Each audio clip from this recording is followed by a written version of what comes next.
Welcome to KIRSTIcast, the show where we hope to illuminate, entertain, and engage our listeners, helping them create the life they want. I'm your host, Kirsti Manna.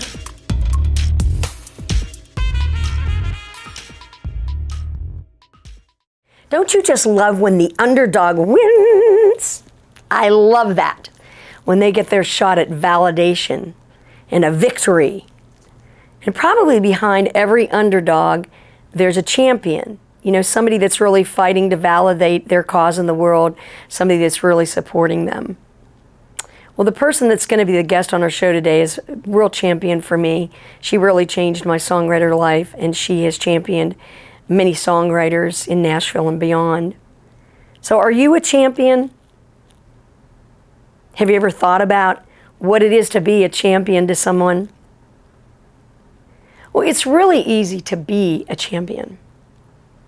And it's really easy to do because you can start with someone you love. You already love them. You can do things like support them by sending them texts or telling them how proud you are of them. And the hardest thing to do when you're a champion is to really see them and not worry about if they're seeing you. After you do something really simple like send them a text, tell them how proud you are of them, then really show them how much you believe in them. And believing in somebody takes a lot, because sometimes you have to believe in somebody and believe with them through the hardest parts, through the hardest things that they have to go through to try to, become successful. And finally, show them your support. Sometimes you might give somebody financial support. You might support them by going to see their show or going to see their game or going to their art show and just really validating what they're doing so that they'll become a greater success in their life and in their creative life too. So I hope you're going to try some of that, because I know there's a champion in everyone out there. Stick around. We're going to be right back with a Shero Spotlight.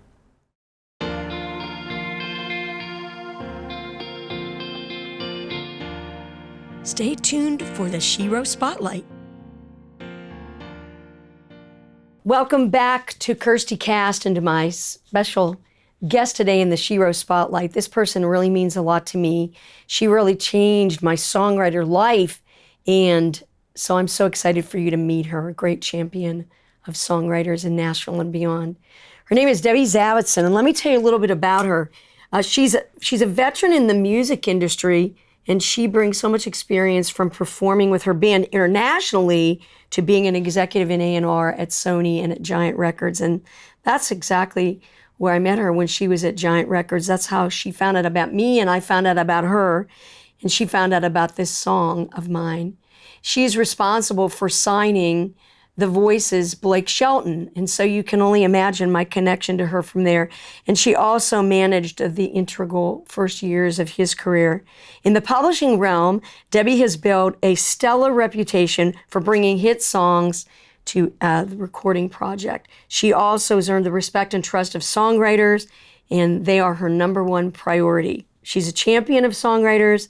She supports their efforts to achieve and sustain their income and livelihood. So please welcome to the show, Debbie Zavitson. Well, Debbie, I'm so excited to have you here today at KIRSTIcast, here in the Shero Spotlight, because you are truly a Shero to me and to so many songwriters. I'm happy to be here. I'm thrilled that you asked me. I didn't know it was called Shero. Yeah, you're a Shero girl. I didn't know that. Well, I'm so happy you're here. I have so many things I want to ask you, but the first thing I would love to know is, who was the most influential person or one of the most influential people in your career?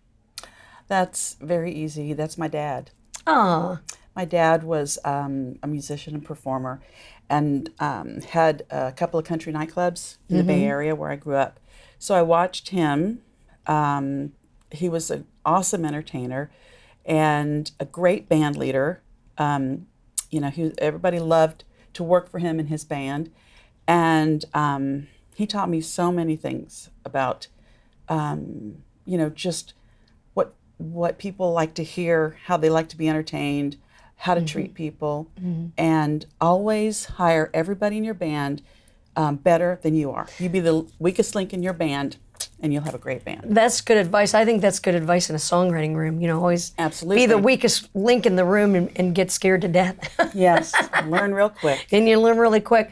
So tell me a little bit about what you're doing now, because when we met, you were at Giant Records, and what are you doing now? What's your company called? I love what I do now.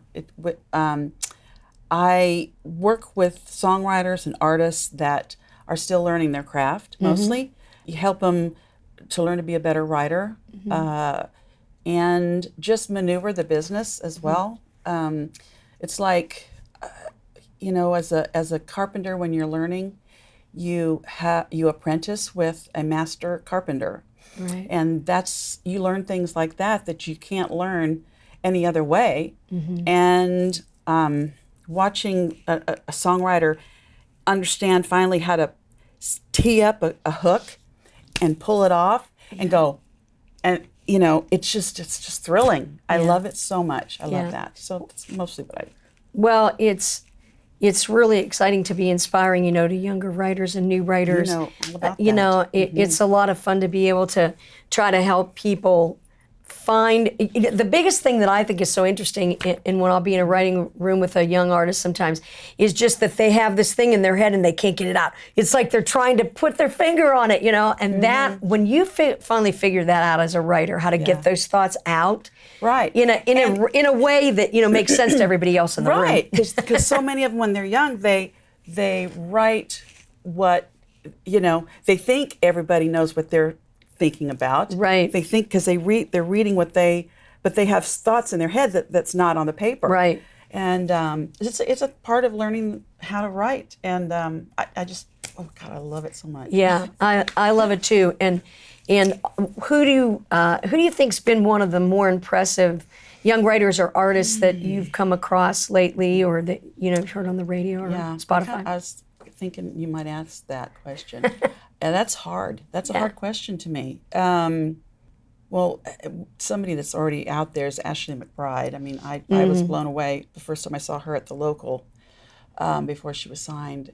I just, such a writer. Yeah. And the way she sings the song. Ashley McBryde's a good one. I think she's really a real writer. She is a real writer, Yeah. living a real life, Yeah. and sharing that in a real way. I adore her. You know who else I saw this past summer at the CMA Fest that I thought was really great was Ashland Craft.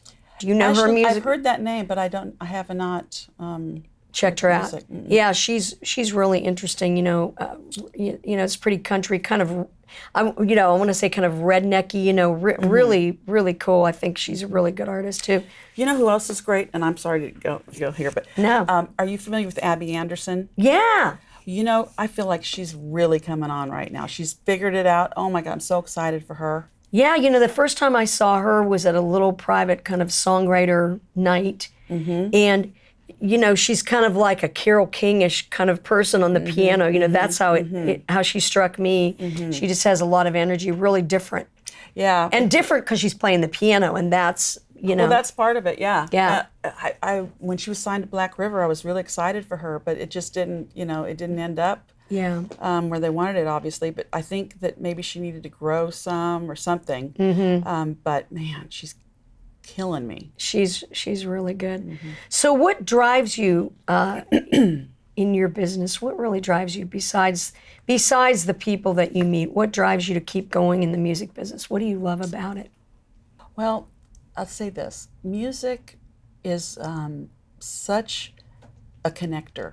Are you familiar with music and memory? Yeah. Okay, so the documentary that goes with that, Alive Again, is... I've never seen that. I'll have to check that out. You really need to check it out because there's a man in a nursing home that the guy that put the documentary together, the guy had not spoken in forever. They would wheel him out. He had not lifted his head. He didn't know his daughter. And the documentary, the guy that was directing it asked his daughter, what was the songs he grew up on? What is the music he loves? She gave him a playlist. He put it on an iPod and he put headphones on the guy. And he literally woke up, started singing along, Wow. And when he took the headphones off, he kind of interviewed him and he said, "You like music?" And he goes, "I love music." I mean, the man came because there are synapses in our brains that music connects. And it's just such a joy to get to work in that and be a part of that world. And I think that's probably, it affects me that way. So I think that's what keeps me going. Yeah, I always think, that people that have so many problems, so many problems in the world, I always think sometimes, let's just make them a playlist and play them some music. Maybe it would help, Hey, And, music's such a friend to some people. And sometimes I think people don't have a friend in music. I don't mean a person, I mean like within a song. Absolutely. Well, some people are not big music fans. Right. For whatever reason, I guess everybody's built different. But you're absolutely right. It's like songs make you help you feel happy, help you get through something sad, help you get fired up, help you get energized to clean the house. I mean, there's so many things that connects our world with music. It's so true. So I always have my guest tell me a stay inspired story. So this is like a story about someone or something that really impacted you, that really inspired you and sticks with you. What's one for you? I'll tell you, getting that cut for Blake and signing him was probably, one of the best things ever happened for me and for many people that was connected to that. I'll tell you, this was his 20th anniversary, of course, of Austin. And I got an email from Blake. Aww. And he wanted to know if I was in town because he wanted to give me something. And I wasn't. I was in Canada. Oh, wow. It was during CMAs last year. And he said, "Well, Canada," I won't tell you what he said because I can't say it on the thing of people. But he said, "Okay, can I mail it to you?" And I said, "Sure." So I gave him the address where it was. And he sent me the most wonderful letter thanking me for helping him. That's so great. Makes me very emotional. Oh, that's so great. And he was very generous. He sent me a check. It was very, very sweet of him. And he wanted me to know. It's like when you make that kind of a difference for somebody. Yeah. Well, you made that kind of difference for me. I mean, I remember when the song was pitched to you by Janet Talbot. And, and you said, I've got this baby act that I think, we should cut the song on this baby act. And I remember I got a phone call from David Kent, my co-writer, and he said, well, this guy named Blake Shelton wants to cut Austin. What should we do? I said, well, I've heard him sing. He's a really good singer. It'd be a really good cut. That's what I thought. I had to play it for Clay Walker first. Right. I knew that. And I was like, oh, I want Blake to have that song so bad. But yeah, it was a chance. And then for the label to go away, the week that it came out, was wow. Talk about nail biters. Yeah, Well, but the song carried it. Yeah, the song did that.